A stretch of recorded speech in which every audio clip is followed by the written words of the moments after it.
thank you so much for joining us.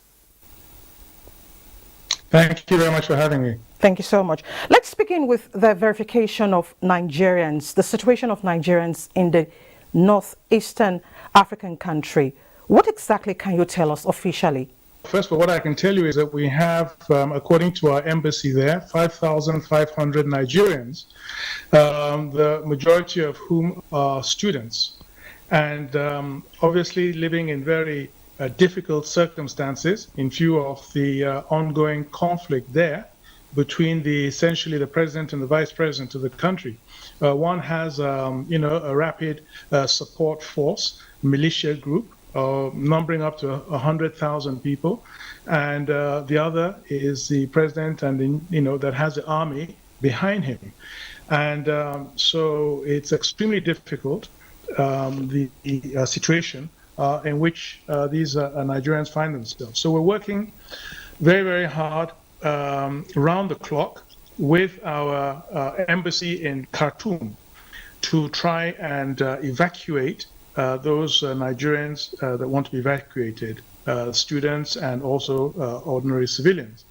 The big challenge is to get, first of all, we've arranged with the embassy to have a pickup point where they can, converge.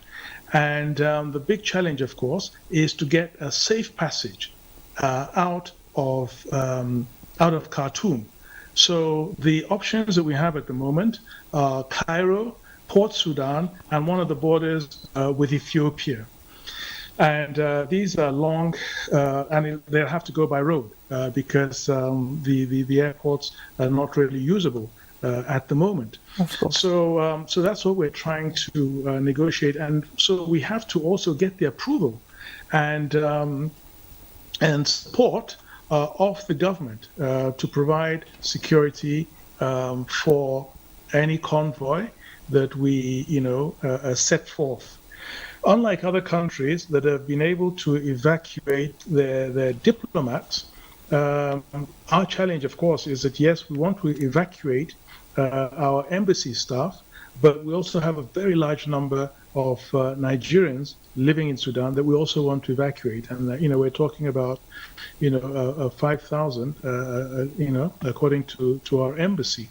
So this is we've been trying to reach government officials. We've engaged with them. We've told them to give us a safe passage to convey our people. We're still waiting for that approval. We don't want to expose, our citizens to the risk of just conveying them without having that guarantee of a safe passage from the government.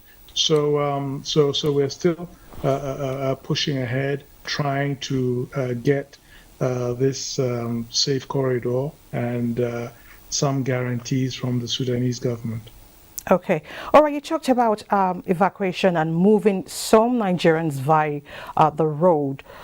Let's talk about the protocols before we talk about the safety on the road for these people. What are the protocols like? Because you talked about students, we have traders, we have diplomats in that country that are Nigerians. Yeah. So, we want to evacuate, ideally, everybody that wants to leave. Okay. Diplomats, ordinary citizens, and students. So that's, that's basically it. And, in terms of the procedures, we've told our embassy, and they've done so, to set up a platform that Nigerians can access and, and know where to meet and when to meet, a point of evacuation. So, that part, is more or less within our control. But what is not within our control is the Sudanese government giving us a guarantee, first of all, approval that they can, we can set off. Now, back home here in Nigeria, most Nigerians have been asking this question. Why did it take the government so much to respond on evacuation? No, it didn't take us long to respond to evacuation. You know, this is a situation that has been evolving and to a certain extent, fairly unpredictably. So all the countries that have started evacuating, it's been since, yesterday, essentially. So, we've been in touch with our embassy and, have been looking at the situation. And, it was felt that there will quickly be an agreement between the two parties. But unfortunately, that didn't happen. World leaders were, trying to prevail on them to have a ceasefire.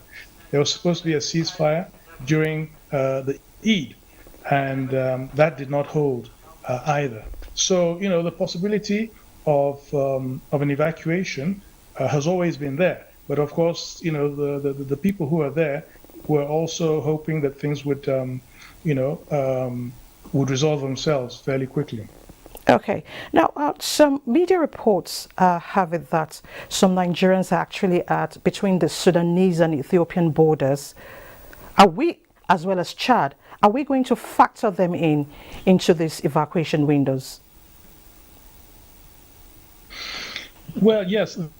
What we know at the moment is that there were 7 Nigerians who went to the Ethiopian border. Okay. And yeah, so I was in touch with the Deputy Prime Minister of Ethiopia because, of course, you might have seen some video, on the social media saying that they were being prevented from crossing into Ethiopia. So I was able to get him, and we were able to, agree that their entry into Ethiopia should be facilitated. And we agreed on what to do. So the embassy getting in touch with the Ethiopian embassy in Khartoum and getting the necessary authorization. So that's ongoing. And those who are going to Chad, certainly we're also going to tell our embassies there. It's one of the what we are doing to be aware that there might be Nigerians coming into those countries and to offer them all the assistance that they might require. Okay, so let's talk about the welfare of Nigerians in Sudan right now. What is the safety level like for them? They're still in that country. Yes, I mean, I think it's the same for everybody, including Sudanese. You have two sides that are shooting at themselves and using heavy weapons, and in some cases we've seen the aircraft being deployed. So we've advised them to stay indoors, and that's what I think everybody is doing from all the citizens of other countries. Stay indoors and trying to keep out of the line of fire as best they can, while we try to negotiate for their exit. Of course, there's going to be panic and a lot of tension and a lot of stress, and so we are working round the clock to try to really see how we can get them out of there as quickly as possible. Okay. And it's proving, as I said, the real challenge is getting the government to commit to providing a safe corridor for them. We've seen with the French, as I mentioned, they started off, maybe they didn't get all the guarantees they needed, and they had to turn back as their convoy came under fire. Okay. What assurances would you be giving us back home for Nigerians generally?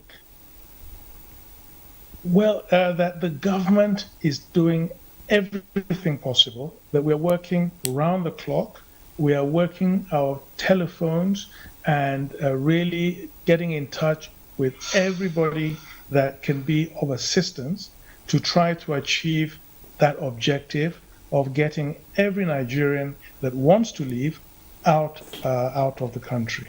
And safely too. We don't want to take any risks to further endanger the lives of our citizens. So to get them out safely. Okay, this crisis in Sudan isn't painting the African picture correctly. This is going to affect Africa one way or the other. How do we put an end to this crisis? as Africans? When you say we, do you mean Nigeria or you Ni- mean we Africans? Africans. Yeah. Africans Well, I've generally. also been in touch with the African. Yes, I've also been in touch with the African Union. As you know, we have our national, who is actually the commissioner for peace, political affairs, and peace and security of the African Union. So directly involved in this, and it's not an easy one. I think what we have to do is to act as one. Africa has to act as one, and the AU has to take the lead to ensure that Africa acts as one if we are to quickly get on top of this situation. Because we now have a situation where there are, insinuations that some countries are backing this side and some countries are backing the other side. And that's absolutely what we cannot and should not have. So, we really have to be speaking as one and acting as one. And I think if we're able to do that with the African Union in the lead, then I think we can quickly get a handle on the situation. Jeffrey Onyama, Minister of Foreign Affairs, we want to thank you so much for your insight. Thank you very much. Thank you. Thank you.